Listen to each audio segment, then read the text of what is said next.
La nuit vient de tomber sur Lyon. La fête des Lumières peut donc commencer. Nous consacrons une émission spéciale à cette tradition locale devenue en quelques années un événement de portée internationale. Depuis 1999, cette fête qui dure 4 jours attire des millions de visiteurs, dont beaucoup de touristes étrangers. Mais tout a commencé avec de simples bougies aux fenêtres. À l'origine était le feu, symbole de victoire sur le froid et la nuit. Les bougies à Lyon sont une tradition multimillénaire, d'abord peu appréciée par l'Église, puis petit à petit récupérée par les chrétiens. C'est une lumière, c'est un symbole qui correspond un peu à l'intériorité qu'on peut avoir. Milieu du 19e siècle, l'église de Fourvière s'effondre. Les autorités religieuses décident de reconstruire le clocher en plus grand, avec une statue de la Vierge qui dominera Lyon. L'inauguration est prévue le 8 septembre, jour de la fête de Marie. Mais à cause des inondations qui noient la ville à l'automne 1852, elle est repoussée au 8 décembre, à la Sainte-Lucie. Il a fallu attendre 3 mois que la pluie s'arrête, que la sonnerie intègre son lit, qu'on puisse récupérer la statue de la Vierge, qu'on l'installe sur le clocher. Et on était arrivé au mois de décembre. Et c'est là que l'évêque s'est dit, on a raté le coche le 8 septembre, bon, on va inaugurer la Vierge dorée le 8 décembre. Et le soir, tous les Lyonnais ont illuminé Lyon. Les croyants, parce que l'évêque leur avait demandé, et les autres, parce que c'était la fête de la lumière. Fin du XXe siècle, la fête existe toujours. Mais pour revaloriser la ville, le maire Michel Noir met en place le plan Lumière, soit l'éclairage de 250 monuments chaque nuit de l'année. La capitale des Gaules révèle sa beauté et devient à la mode. Et la fête des Lumières de plus en plus spectaculaire. Petit à petit, on a évolué. Les lampions ont été remplacés par des LED. Maintenant, il y a des rayons laser. C'est normal, c'est la technique. Seulement, aujourd'hui, on s'est aperçu que ça rapportait de l'argent. Les hôtels sont pleins et se réservent d'une année sur l'autre, les restaurants aussi. Donc la fête des Lumières, c'est plus le 8 décembre, c'est 4 jours consécutifs. Aujourd'hui, la fête des Lumières est bien plus qu'une fête locale. Un événement pour des millions de touristes venus du monde entier.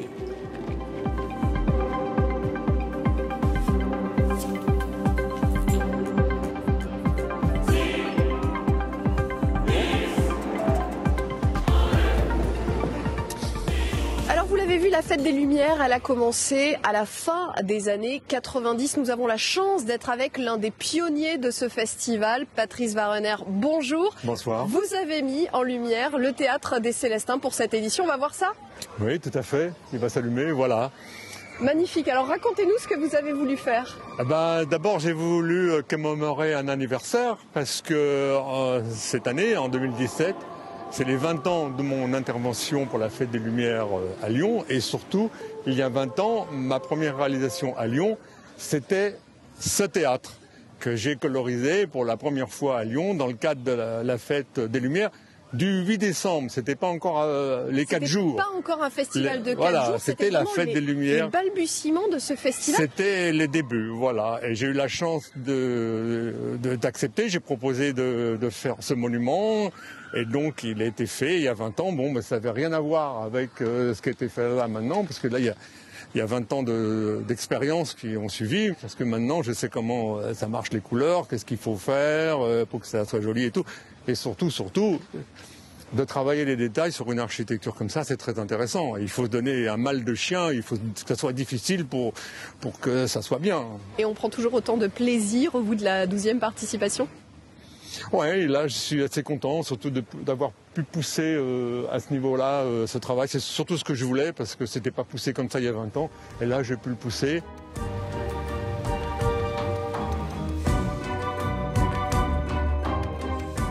En tant qu'artiste concepteur lumière, avoir fait la Fête des Lumières, c'est quelque chose qui vous a donné un rayonnement international, qui vous a permis ensuite d'avoir des projets à l'étranger? Oui, d'une certaine manière, mais c'était déjà un peu en l'air avant, parce que j'avais commencé déjà, avant la Fête des Lumières, j'avais déjà commencé à faire des réalisations importantes, un petit peu en Europe, surtout en France. Mais c'est sûr que ça a aidé, parce que ça vous fait un catalogue de réalisations qui aide, c'est certain.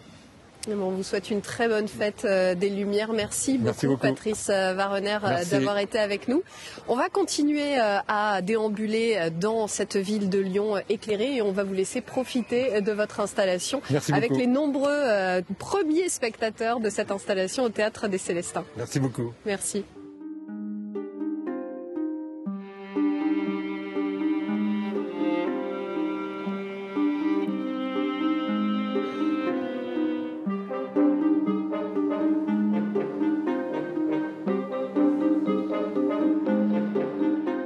Et nous sommes maintenant avec le chef d'orchestre de ce Festival des Lumières, Jean-François Zuravik. Bonjour. Bonsoir. C'est la 12e édition que vous pilotez. On ne se lasse pas de la Fête des Lumières? J'ai fait un tour de cadran. Non, on ne se lasse pas parce que c'est une vraie passion. C'est créer un petit moment d'émotion, de poésie, de magie pour tout le public. Ce que veulent faire les artistes, c'est qu'on retrouve un regard d'enfant pour regarder sa ville. Entre 2005, quand vous avez pris la tête de ce Festival des Lumières, et aujourd'hui, qu'est-ce qui a changé dans l'organisation? Dans l'organisation, il y a beaucoup de choses qui ont changé. La première des choses qu'on a faites au départ, c'est d'étendre, de pousser un peu les murs, de ne pas rester que dans la presqu'île. On a suivi un peu les aménagements de l'urbanisme à Lyon.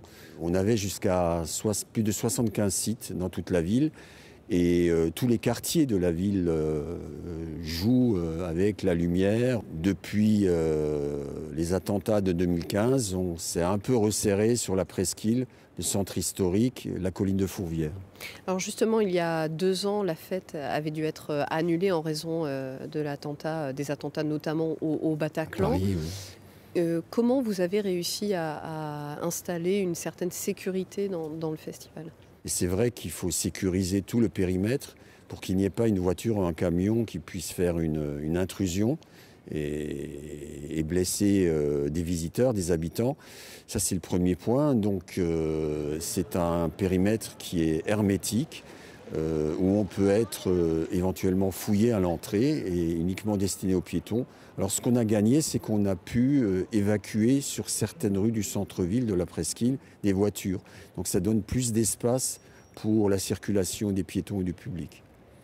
Vous choisissez chaque année des dizaines d'artistes pour des installations très diverses. Qu'est-ce que vous recherchez dans les artistes, dans leur conception? Qu'est-ce que vous voulez de chacun pour Lyon, pour ce festival? Je veux qu'ils donnent le meilleur dans la créativité. Alors, pour moi, ce qui est important, c'est qu'on n'est pas là sur une manifestation où il faut absolument utiliser la dernière des technologies. On peut le faire si c'est au service d'une vraie histoire, d'un vrai moment d'émotion. Donc je ne souhaite pas qu'on fasse un festival spécialement d'art numérique. On n'est pas non plus un salon d'art contemporain. Ce que j'attends effectivement des artistes, c'est d'avoir des œuvres très différentes, de créer, peut-être aussi amener un sourire, amener l'étonnement. Exemple, la place des Jacobins, la fontaine qui va se transformer en horloge du 19e, ou alors un objet complètement improbable, cette pelleteuse mécanique aquarium, voilà, c'est ce genre de choses. Alors racontez-nous un petit peu, cette fête des Lumières, elle a fait des petits dans le monde entier. Vous revenez tout juste de Hong Kong? Oui, alors au début, on a commencé par avoir des villes jumelées, comme Leipzig, Birmingham, qui nous ont demandé de les aider ponctuellement. Et puis, on avait toujours des appels entrants de nouvelles villes qui nous demandaient de les aider. Et puis, j'ai expliqué à ma hiérarchie, aux gens du conseil municipal, que peut-être on pouvait monnayer cette expertise, ce savoir-faire, parce que je suis un ancien chef d'entreprise. Et puis, l'intérêt, c'est d'abord d'augmenter le rayonnement de Lyon, parce que maintenant, Lyon dans le monde est vraiment connu, évidemment, pour la gastronomie. Et pour cette fête des Lumières. Et pour la lumière en général, on ne vend pas notre âme, mais on vend notre savoir-faire, notre expertise à Quito, à Hong Kong récemment. On a créé un festival qui s'appelle Lumière Hong Kong. Merci beaucoup Jean-François Zuravik. Je l'ai dit, vous venez de rentrer de Hong Kong où vous avez installé la première fête des Lumières. Et justement, on va voir ce que ça donne, la fête des Lumières, non pas à Lyon, mais à Hong Kong. Qu'elle soit spirituelle ou ludique, ici à Hong Kong, on aime la lumière. Et la lumière, c'est justement la matière qu'ont travaillé les 15 artistes présents pendant cette fête des Lumières à Hong Kong. Parmi eux, 5 habitués du 8 décembre lyonnais. Les Lyonnais de LTBL et de Vendredi 4 ont frappé un grand coup. Leur jeu de maillet installé sur Kowloon a été l'une des attractions préférées de Lumière Hong Kong. Le concept a vraiment été créé pour la fête des Lumières de Lyon, a été adapté après pour celle de Dubaï et aujourd'hui est vraiment adapté avec ce tunnel de LED qui représente le corps du dragon pour Hong Kong. C'est l'une des conséquences de la renommée internationale de la fête des Lumières de Lyon. Quand le travail d'un artiste plaît, il peut ensuite faire le tour du monde. Yves Moreau a participé 5 fois au 8 décembre lyonnais. Il a acquis une certaine notoriété qui le propulse aujourd'hui à Hong Kong. Mais attention, point de passe-droit, le plasticien Lumière a dû se soumettre, comme tous ses petits camarades, à un appel d'offres. Il faut, je pense, séduire, il faut sur le plan artistique, il faut être cohérent sur le plan technique, il faut rentrer dans un budget financier.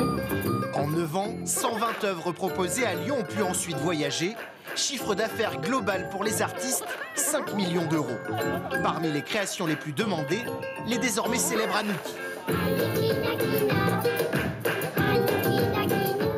La première fois qu'on a proposé quelque chose à Lyon, on pensait le faire une fois et puis que ça resterait comme ça dans nos archives. Et puis en fait, ça a développé vraiment une activité, une vraie activité. On fait 2 ou 3 spectacles par an. Comment faire exister une fête des Lumières dans un territoire aussi vaste, au milieu de gratte-ciel déjà suréclairés, quand la culture devient un cheval de Troie économique et touristique.